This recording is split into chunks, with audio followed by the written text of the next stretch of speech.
selecting data. So we're going to open Management Studio onto our local host, our local machines that we've got a copy of AdventureWorks on, and we're going to use the solutions that we set up on the previous module. You can do this two ways. You can go to File, Open Solutions, Recent Projects, etc., or you can actually scroll to the actual location on disk.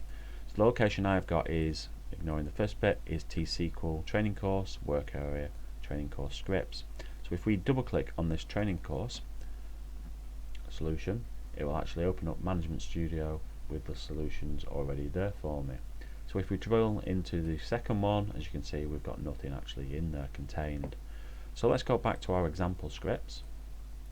Again, this is in the T-SQL training course, all the scripts, O2 example scripts, and just drag and drop it into the window.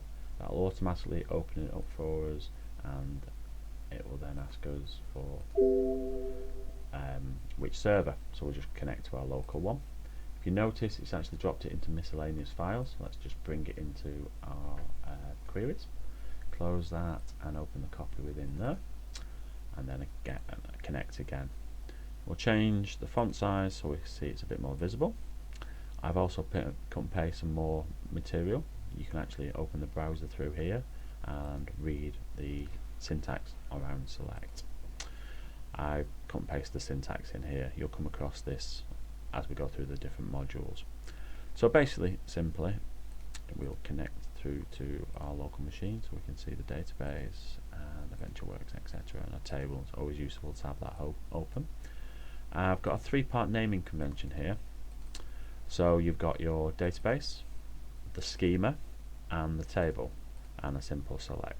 So if we just execute that, as you can see, it just returns data as we would expect.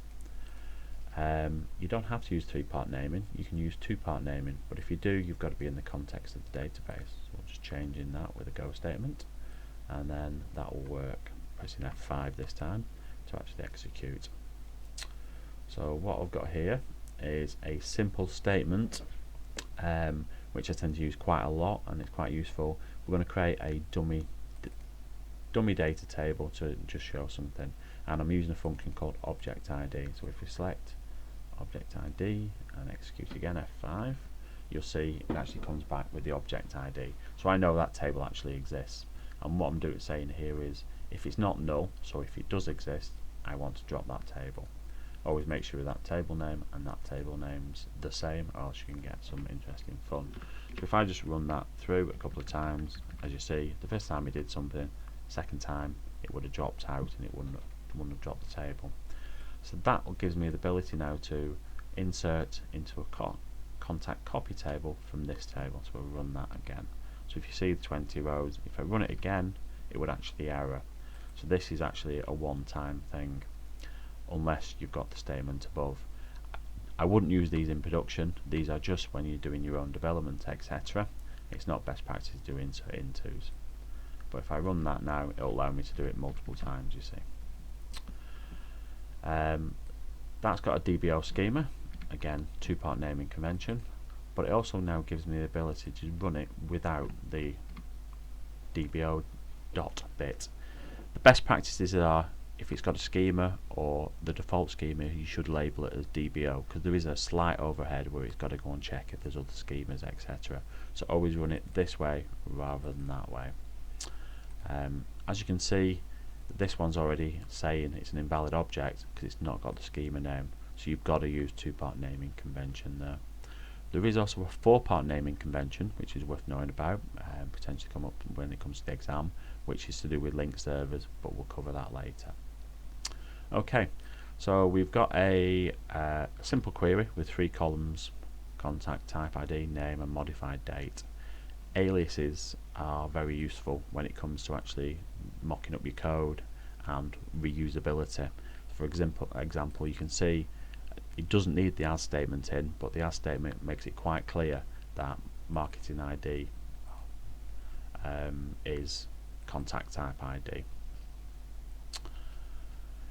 I've pulled a bit of code out from one of the functions, and as you can see, it's quite convoluted. You've got A's, B's, different tables names. It's hard to see where the data's coming from. You've also got a name column here from this table, which you can't work out what it is, and you've got also a name column from this table, again not easy to see where it is. I would advise avoiding using the A, B's and C's because it gets very clustered and very hard to actually work out what's coming from where. If you're going to actually join lots of tables in, you're better using a naming convention that makes more sense. For example, EMP for employee, per for person. You don't have to abbreviate them, but when you start adding large table names in, it starts getting really complex and really hard to see.